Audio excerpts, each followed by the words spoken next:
જય મુરલીધર આજે શ્રી મુદ્રણ પ્રાથમિક શાળામાં ધોરણ 6 માં એક સરસ મજાનું જીવન ઉપયોગી કાવ્ય છે કે હોડીને દૂર શું અને નજીક શું. એટલે નાવિક છે પોતાની નાવ સમુદ્રની અંદર એ કાંઠા સુધી પહોંચવાનો પ્રયત્ન કરે છે.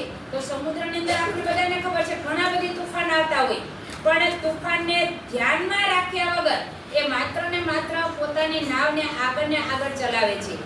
તેમ મનુષ્ય જાતિ એટલે કે આપણે બધાએ પણ આપણા જીવનની અંદર સુખ અને દુઃખ આવે એને પરવા કર્યા વગર આપણે આપણા જીવનમાં સતત ને સતત આગળ વધતું રહેવું જોઈએ. એટલે સરસ મજાનું એક કાવ્ય છે, એ કાવ્યને આપણે બધાએ સમૂહગાન કરીએ. તમે બધા ઝીલશો ને?